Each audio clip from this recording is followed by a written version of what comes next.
welcome to this video. Today I'm going to be talking about navigation in dreams. To do stuff precisely, there's a few things you can adjust in the settings. Have my imp sensitivity to about 4.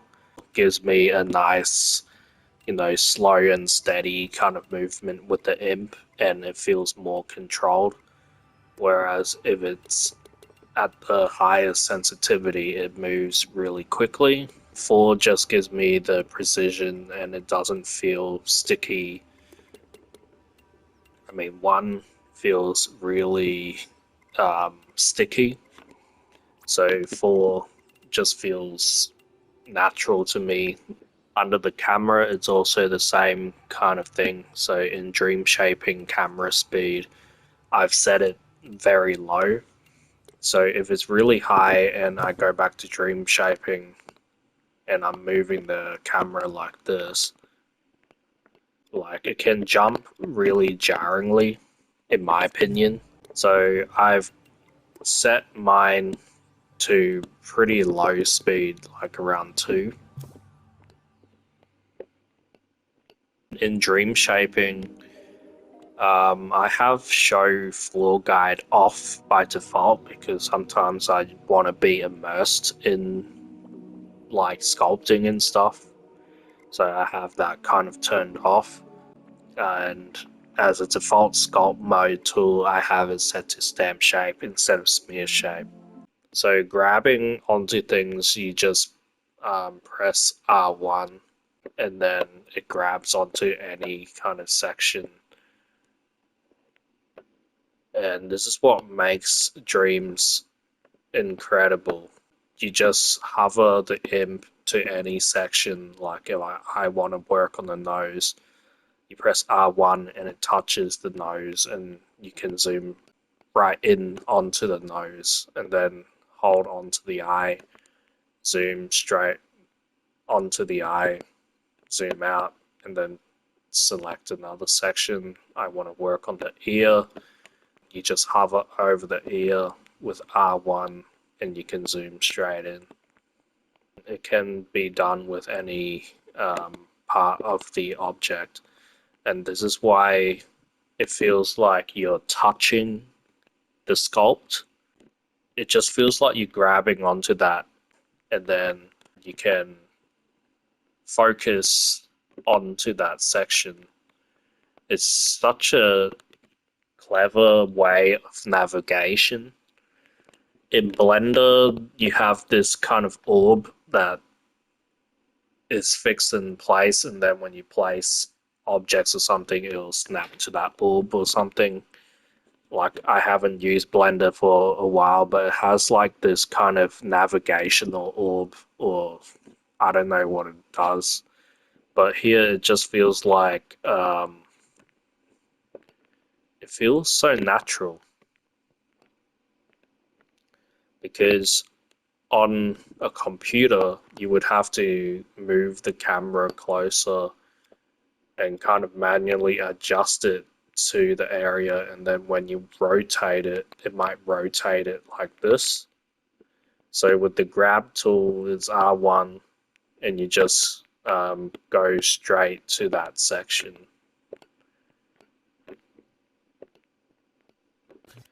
And something else, if you want to have the camera pinned to this point, you can always bookmark it. So if you go add camera bookmark, this is the nose section, so then you can also rename it to nose, for example. You can go zoom up to the eye and then add a bookmark, rename it. And if you're not sure how to rename it, if you hover over anything in Dreams, it will tell you the button prompt, and it says L1 square, and you press L1 square, and then you can rename it.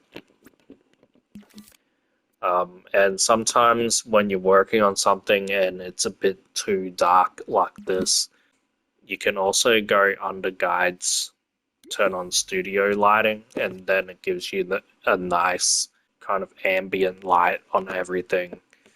And you can see like the structure better. You can also hide paint strokes, so you can hide things like paint strokes and just focus on the sculpt, or turn on the paint strokes. You can also use hide tool or freeze, so this is like locking your layers and hiding layers if you wanted to. I've hidden a lot of lights here, so all these lights are on in a hidden group. And in show hide, you can also hide gadgets, hide cameras, and hide things like logic. So most of the precision tools are under guides. So there's some grid snapping, almost like a voxel kind of thing going on, where it'll snap to a grid. And there's also precise move that you can use, so if I unlock everything, you can move it precisely like this along the axes. You can keep things upright, and the floor will give you an indication on where the kind of center point of the space is. So my suggestion is try to keep everything within this circle. That's where the default view will come in, and when you do elements where people use in their scene, you want it to be imported so that it's in the center. Because if you sculpt stuff on the side here and then export that as an element and then you import it, the element will kind of spawn in off the side, and it's very difficult for other dreamers to kind of find where it is. So my suggestion is, if you want your element to be user-friendly in the Dreamiverse and you want people to use it with ease, it's good practice to kind of sculpt stuff or like bring your elements to the middle of this floor guide. Like there are some creations in Dreams where someone has sculpted it away from the floor guide, where it's way outside of like the zone. Like here.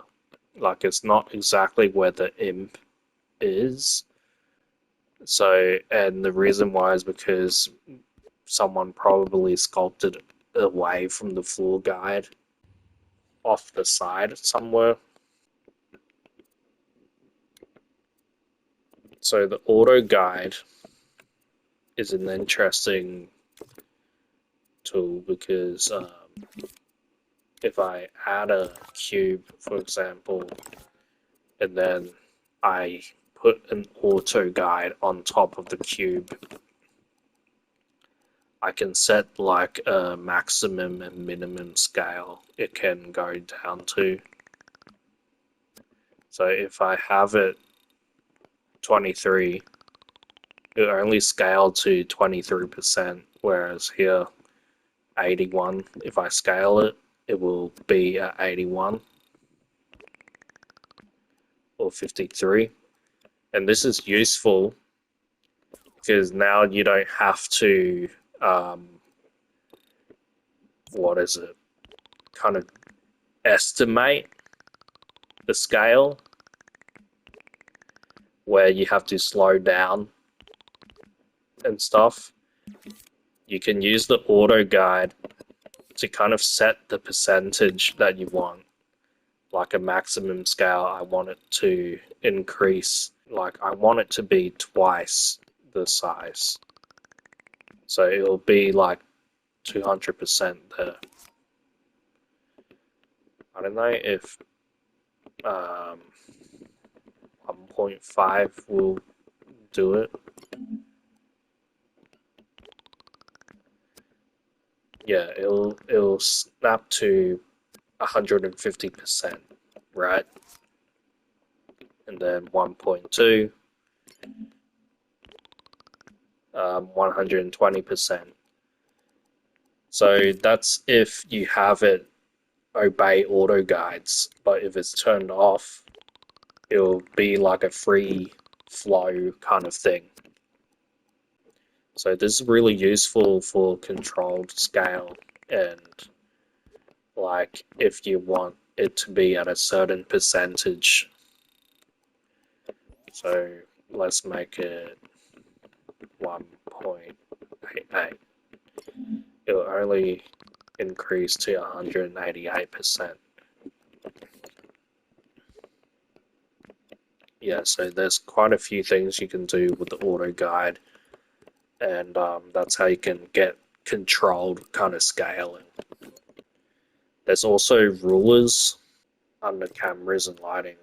There's the ruler that you can use, and this can give you an idea of like the scale if you're doing like a VR game or something like that, and you want things to feel to scale and stuff, you can use the rulers to keep things to scale and at certain measurements and stuff like that. Those are some of the things that we can use for precise kind of sculpting or navigation, I guess. So I can go to the side, add a bookmark, go to the left, add another bookmark, go to the top. So now when I go to these bookmarks, it'll snap to those points of view. There's also the orthographic view.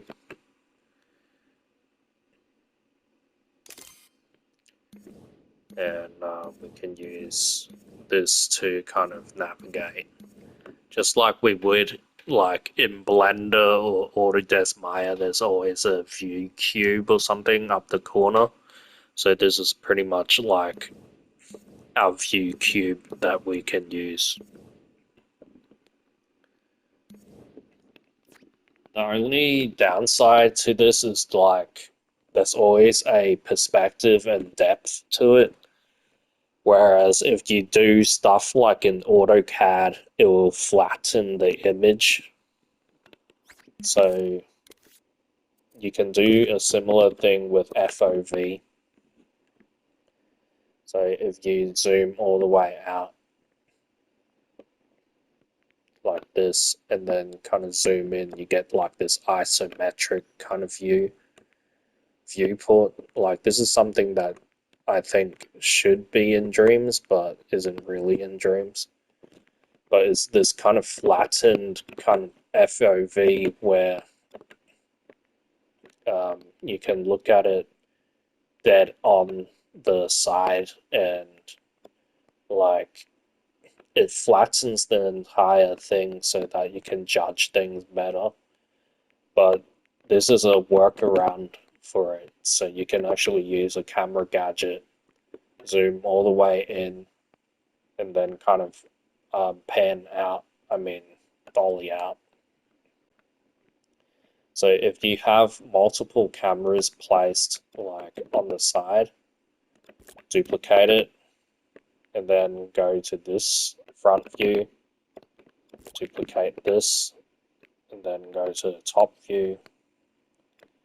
Like this can also kind of help us judge how a shape is looking without like the perspective warping it. So then if you want to look at it from the side, you just go to this view and look at it from here, and then from the top you can also look at it from there. So that's also another workaround for like the bookmarks if you want to get really precise. So that's like basic navigation if you want to like sculpt stuff and navigate with like precision and stuff like that. Like once you get the hang of the navigation, I think I'll start getting into like how you can chamfer edges and also bevel edges, because that's also like a useful thing to know about when sculpting specific shapes and dreams. So thank you for watching, and I will see you in the next video.